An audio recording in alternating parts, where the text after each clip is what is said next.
Tonight in our I-Team special segment, The Maneuver.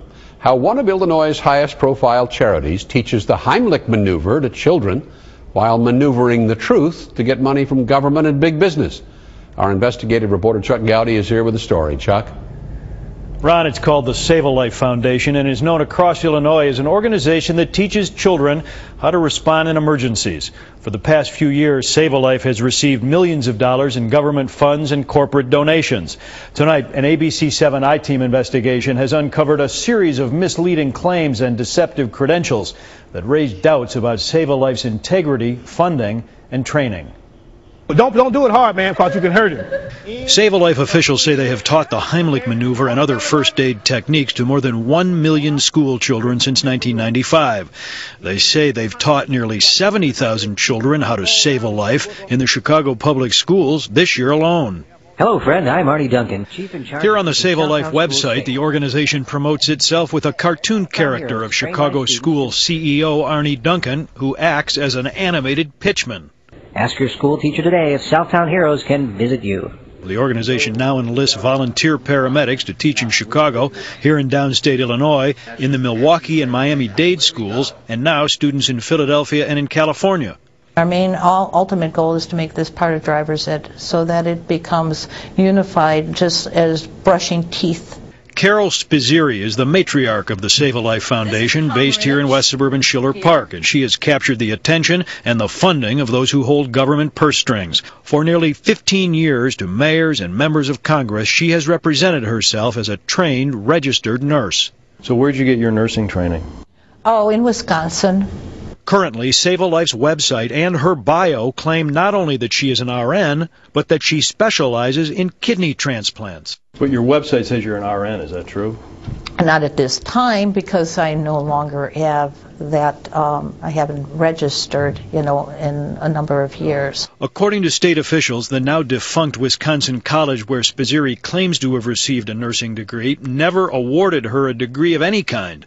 And government records show she has never been registered as a nurse in either Wisconsin, as she told us she was, or in Illinois. I had a nursing degree, and I had been worked in a hospital. Officials at this Milwaukee hospital, where she claims to have been a transplant nurse, says she had a paid job for a couple of years as a patient care assistant, akin to a candy striper. Absolutely. It's absolutely fair game to go after her for her credentials and her alleged story of how she got started in all of this. Because if they are incorrect or fraudulent or misrepresented, then how can you believe anything she says after that? The president of the National Council Against Health Fraud, a watchdog organization of medical professionals, says that federal and state funding agencies have been defrauded by Spizzeri's claims that she has a nursing degree and license. It's free to the children. We bring this course to the schools for free. But it wasn't free to the Chicago public schools, where officials say Save a Life charged them $50,000 the past 2 years. And tonight, school CEO Arnie Duncan says it doesn't seem likely that Carol Spizzeri's organization could have taught the number of students they claim. And it's not free to the taxpayers, who give Save a Life more than $1 million a year through the Homeland Security Department, Centers for Disease Control, and the state of Illinois.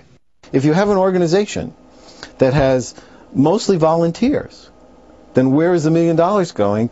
It doesn't take $1 million to print one pamphlet.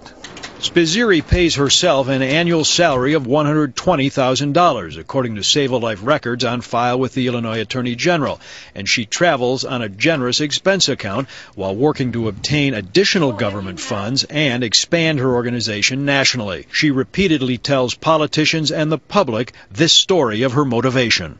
My daughter was coming home from work on Labor Day of '92. She was struck by a hit and run, and her arm had been severely injured, and she bled to death before EMS arrived. But even that isn't true, according to police and hospital reports and an inquest by the Lake County coroner. The official record states that 18-year-old Christina Spizzeri was legally drunk at the time of the accident, and that after hosting a drinking party while her mother was vacationing in Florida, the teenager got behind the wheel and flipped her own car. Police records show there was no hit and run, and even though the local police didn't know emergency first aid, the teenager did not die at the scene, as Carol Spizzeri story contends. Medical records state Christina died a half hour after arriving at the hospital. The description that you gave of your daughter's tragic accident, it was not a hit and run, was it? Yes, it was. Oh my gosh, I got proof of that. Absolutely. The coroner's inquest says different, doesn't it? No, it does not. And I've got proof of that. I have all the proof in the world on that. Your daughter was not coming from work, was she? Yes, she was, and I got proof of that too. I'm done. We're done. Thank you very much. You can show yourselves out.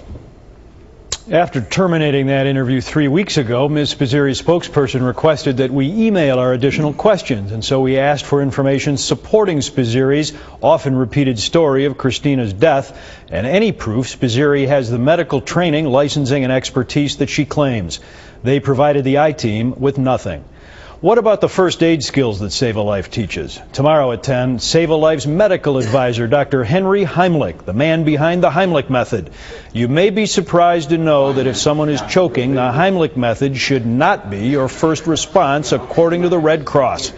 The I-Team will have full details on that in the maneuver tomorrow at 10.